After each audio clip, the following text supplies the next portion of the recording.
그러나 분명한 사실은 용서의 중요성, 용서의 필요성, 용서의 우선성을 우리에게 말씀해 주십니다. 자, 용서와 관련해서 오늘 본문이 우리에게 주는 몇 가지 교훈이 있습니다. 첫째, 모든 인간은 용서가 필요한 존재다. 모두 용서가 필요합니다. 첫 인간 아담과 하와가 범죄한 이후에 모든 인간은 죄성을 가진 죄인으로 태어납니다. 이런 말이 있어요. 아담과 하와는 죄를 지어서 죄인이 되었지만 아담 이후에 모든 인간은 죄인이기 때문에 죄를 짓는다. 우리 인간의 죄성을 아주 정확하게 얘기해 주는 거예요. 타락한 존재가 된 인간은 생각하고 말하고 행동하는 그 모든 것이 죄 냄새가 풀풀 납니다. 그 죄는 심판과 멸망을 가져다 주었습니다. 뿐만 아니라 범죄한 인간은 자기의 죄성의 발현으로 다른 사람에게 해를 입히게 됩니다. 내 욕심, 내 시기심, 내 경쟁심 이런 것 때문에 다른 사람을 누르고 다른 사람을 찌르고 다른 사람의 해를 끼치고 이렇게 해서 다른 사람에게 죄를 끼치는 이 죄의 유발자가 되는 거죠. 우리의 잘못된 말과 행실로 얼마나 많은 사람들이 상처를 입었겠어. 범죄하는 인간은 이렇게 서로에게 해를 입히고 또 해를 당하고 그렇게 죄인들끼리 어울리다 보니까 누가 가해자고 누가 피해자인지 모를 만큼 가해자, 피해자, 가해자 막 뒤범벅이 돼가지고 심리학자들은 내가 누군가로부터 피해를 받았다라고 느끼면 그게 딱 전환이 된대. 우리의 죄성은 피해의식이 전환이 돼가지고 다시 가해자가 되게 하는 거예요. 그래서 피해자는 필히 가해자가 돼요. 시어머니한테 욕 들어먹은 며느리는 피해자들. 근데 가해자가 돼. 어디다 가서 이걸 분노를 풀어야 돼. 그러니까 풀 데가 없으니까 강아지 배때기라도 차는 거예요.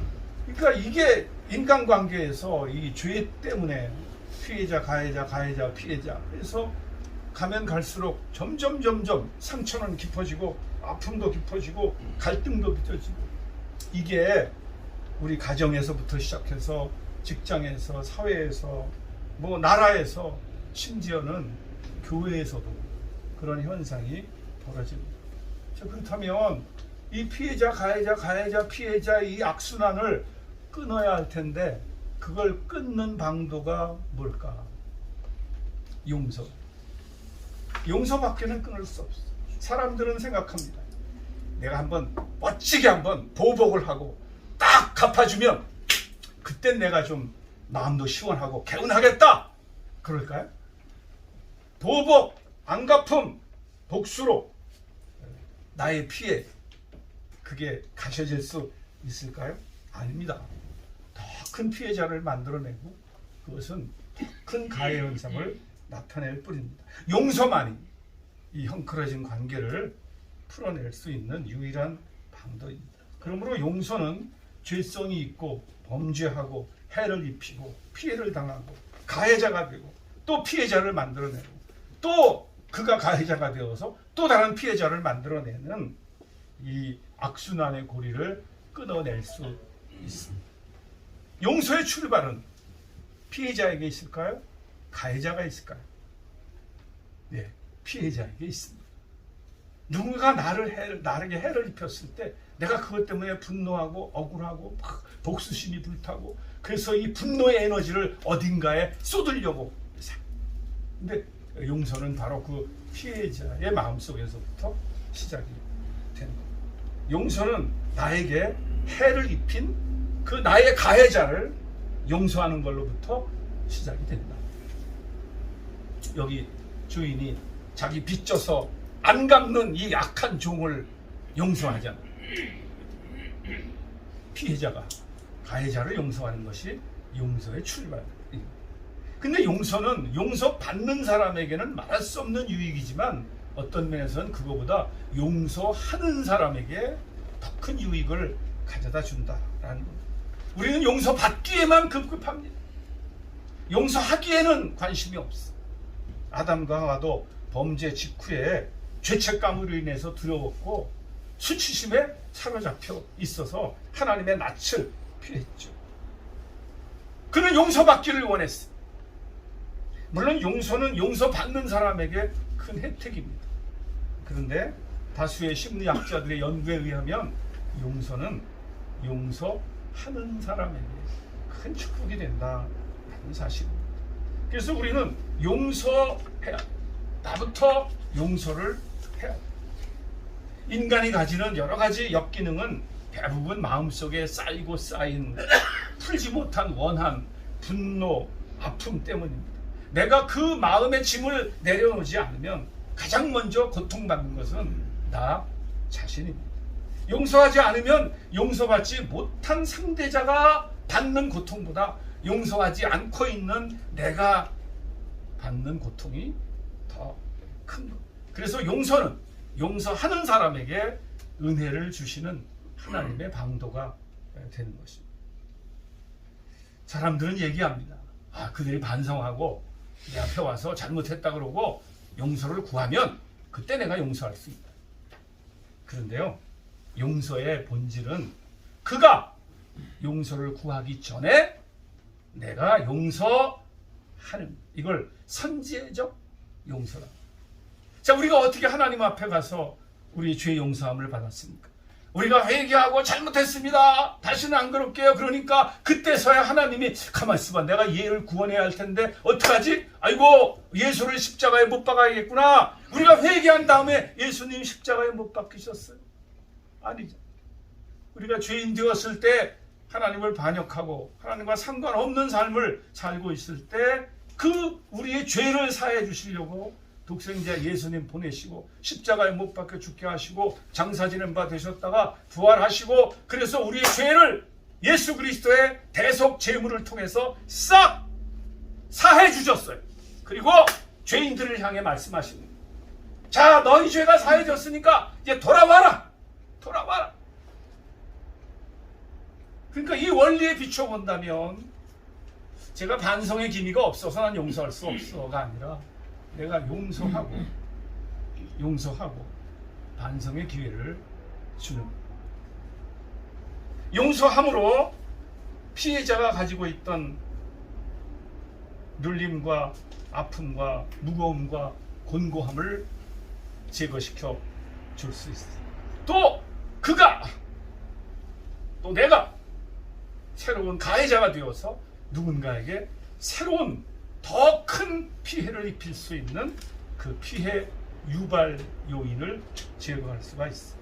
그래서 용서는 나에게 가해졌던 온당치 못한 가해 행위에서 비롯된 내게 주어진 육체적, 정신적, 물질적 부담감을 털어내는, 내가 더 이상 그 부담감에 사로잡혀 있지 않겠다라고 나를 그 상처로부터, 그 부정적 과거로부터 나를 해방시키는 결단, 이게 용서인 것입니다. 그래서 용서는 용서하는 사람에게 참된 안식과 만족과 평안을 가져다 주는 것이죠. 그럼 이 용서가 우리 인간의 마음으로 가능할까요? 아닙니다. 그래서 용서에 할 수 있는 용서의 원동력, 용서의 자원은 하나님의 용서하시는 은혜로부터 주어진다라는 겁니다. 용서는 피해를 입은 내가 넉넉한 마음으로 여유롭게 베푸는 시해 행위가 아닙니다. 인간적인 마음으로 하기가 어렵습니다. 어떤 힘이 주어져요. 그 힘이 뭐냐? 용서할 수 있는 힘. 이게 하나님의 은혜. 나를 용서하신 하나님의 은혜가 힘이 되어서 나도 용서할 수 있게 되는 겁니다. 하나님의 마음을 인간적으로 한번 표현해 봅시다. 아담과 하와가 범죄했어요. 내 형상을 따라 창조한 이 내 피조물이 나를 대적하고 반역하고 불순종했어요. 아담과 하와는 가해자, 하나님은 피해자가 됩니다. 누가 먼저 용서했어? 피해자이신 하나님이 먼저 용서하셨어. 상처를 입으신 하나님, 범죄한 그 인간을 용서하신 하나님이 하실 수 있는 가장 극적이고 아름다운 독생자 예수님을 통해서 우리의 죄를 용서하죠. 자, 가해자인 인간에게 고통을 주시고 심판하시고 멸망시키시고, 그래서 하나님이 직성이 풀리셨다. 아이고, 내가 이제 개운하다, 저놈들 지옥 보내니까. 이게 하나님의 마음이 아니라는 거예요. 하나님의 마음은 복수하시는 마음이야. 범죄한 인간을 향해 그 돌이키지 않는 그 안타까움에서 질투하시는 하나님이시고, 하나님은 용서의 길을 여셨어. 인간의 죄를 사하시기 위한 거룩한 방도, 그게 예수 그리스도를 통해 보여지는 복음입니다. 예수 그리스도의 십자가 복음, 하나님의 공의와 정의와 사랑이 조화를 이루면서 하나님의 용서와 인간의 구원이 성취되는 이 극적인 곳, 그게 바로 갈보리 언덕 예수 그리스도의 십자가.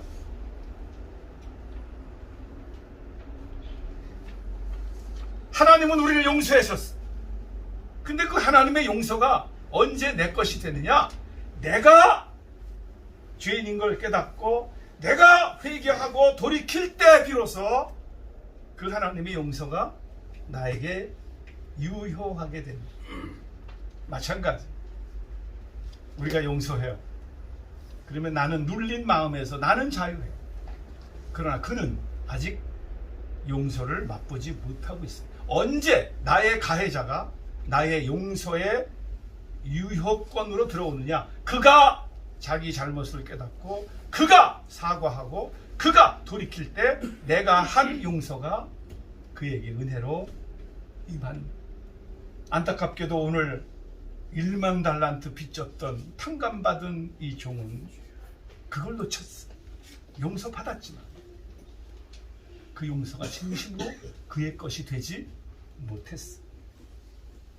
오해하지 마십시오. 하나님이 우리를 다 용서해 놓으셨으니까 그럼 뭐 우리가 뭐 회개하고 뭐 그런 거 안 해도 내 죄가 용서된 거네?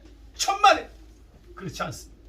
우리가 회개하고 하나님을 믿을 때 하나님의 용서가 나에게 유효한 거예요. 그래서 그걸 가리켜서 유효한 부르심, 유효한 용서라고 말하는 겁니다. 이러한 하나님의 용서의 은혜가 임한 것이 확실하다면 우리에게 이미 용서의 힘이 주어졌습니다. 그래서 우리는 용서받은 사람만이 용서할 수 있고, 용서할 때 용서받음이 나의 것이 되는 것입니다. 용서할 때 우리는 하나님의 나라를 경험합니다. 여러분, 그렇지 않습니다. 우리가 누군가를 미워하고 분노하고 그것 때문에 막 마음에 막 우리 어머니 표현에 하면 끌탕을 하고, 그러면 내 마음은 지옥이. 그러나 용서해보세요. 그럼 내 마음은 천국. 로마 군인에게는 오리법이라는 게 있었어. 누구든지 집에 민족을 데려다가 오리 동안 일을 시킬 수 있는, 물건을 나르게 한다든지 뭘 할 수 있는 권리가 있었어. 유대인들에게는 자기들을 시도 때도 없이 불러다가 오리법에 의해서 일을 시키는 로마인들이 원수. 근데 예수님은 야, 용서해. 오리를 가져가거든 말이야. 어떡하라고? 심리를 가져와. 한술 더 떠. 이게 용서의 적극적 실천. 땅의 심령들은 서로 얽히고 설켜서 가해자 피해자 피해자 가해자로 점점 깊은 수렁으로 빠져들고 있어요. 그러나 하늘의 백성들은 선제적 용서로 모두가 다 마음을 내려놓고 모두가 다 쥐었던 주먹을 풀고 그리고 서로를 향해서 진실한 사랑을 표현합니다. 용서는요, 내가 어떻게 해보겠다는 나의 복수심을 내려놓고 그 문제를 하나님 앞에 맡겨드리는 것, 이게 용서. 용서받고 용서하는 것이 천국 백성의 마땅한 바입니다. 우리는 용서해. 말은 쉽지만 시행하기는 어려운 과제. 그러나 나이가 들어가면서 용서하지 않았던 과거의 나의 모습이 그렇게 초라하고 그렇게 비겁하고 그렇게 편협하고 세월이 지나니까 이제는 좀 터득이 되는 것 같아요. 젊은 날에는 나름대로 세운 원칙, 정의, 그랬어요. 근데 그게 아니에요. 우리는 좀 우리의 마음의 끈을 좀 느슨하게 풀러서 다시 여유 있게 낼 필요가 있어요. 용서가 없이는 어떤 관계도 원활할 수가 없어요. 배우자에 대해서, 자식에 대해서, 친구에 대해서, 동료에 대해서 우리는 피차 용서가 필요한 존재입니다. 그리고 하나님의 용서를 받은 성도입니다. 하늘 백성입니다. 그렇다면 우리는 서로 용서해야 합니다. 지금 혹시 무슨 일 때문에 과거에 있었던 어떤 그 잊지 못할 그 쓴 기억 때문에 마음이 아프십니까? 평생 과제로 내가 무슨 일이 있어도 내 눈에 흙 들어가기 전에 내 고놈 한번 꼭 내가 짚어줄 거야. 꼭 한번 기회가 올 거야. 혹시 그런 마음이 있으십니까? 근데 오늘 하나님 말씀하십니다. 에이, 그만둬. 나한테 맡기고 넌 그냥 마음 풀고 용서해. 내가 너 용서했잖아. 여러분 마음속에 그놈은 벌 받아야 돼. 혹시 그런 마음이 있으면 얘기하세요. 하나님 저 사람 축복해 주세요. 평소엔 괜찮다가도 가끔 마음속에서 으르르 끌어오면 나도 어떻게 할 수 없는 그 분노, 원한, 그 맺힘, 쓴뿌리, 그게 혹시 있습니까? 우리가 우리에게 죄 지은 자를 사하여 준 것 같이 우리 죄를 사하여 주옵시고. 예수님은 7번씩 70번이라도 용서해야 한다 말씀하십니다. 저도 용서받을 게 많은 사람이고 또 헤아려 보니까 용서할 게 또 제법 있더라. 제가 은퇴하기 전에 학교 교직원들 대상으로 80명 되는 리스트를 적어놓고 동그라미 X 세모를 쳤어요. 동그라미는 나하고 사이 좋았던 사람, X는 나쁜 놈, 세모는 중립. 근데 X표가 몇 명 있더라고요. 그래서 내가 은퇴하기 전에 내가 저놈들하고 밥 먹어야겠다. 그래서 그 중에서 왕 X 만났어. 미안하다, 내가 부족해서 그랬다 하고 사과하고 밥 샀어. 아유 교수님, 저 같은 걸. 우리가 주님 안에서 형제잖아. 나 용서해. 나도 마음 풀게. 근데 이 사람이 소문을 냈어. 이명희 교수님이 나한테 밥 사면서 마음 풀자고 그러더라.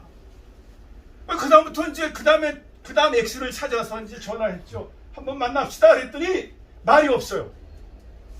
교수님 저하고 뭐 안 좋은 기억이라고. 밥 먹자고 그러기가 이제 참 난처해졌어. 네, 지금 사순절기입니다. 예수 그리스도의 우리를 향한 용서, 십자가의 보혈을 묵상하는 기간입니다. 우리가 성경 쓰기도 하잖아요. 예, 이 사순절 기간에 용서를 마음에 한번 간직합시다. 용서. 옆 사람하고 한번 인사 한번 하시죠. 용서하면서 합시다. 자, 연습하겠습니다. 나 용서해줘. 오늘 집에 가시면 꼭 배우자를 향해서 또 자녀들을 향해서 뭐 전화를 하시든 메시지를 보내시든 아빠 용서해라. 우리 서로 마음 풀고 살자. 이게 사순절의 복이다. 오늘 아침 내가 좋은 말씀 들었다. 이렇게 꼭 실천하시기를 축복합니다. 아멘. 아멘. 아멘. 하나님 아버지, 저희들에게 용서가 필요합니다. 용서해 주셔서 감사합니다. 저희도 용서하면서 살도록 복 내려 주시옵소서. 예수님의 이름으로 기도하옵나이다. 아멘.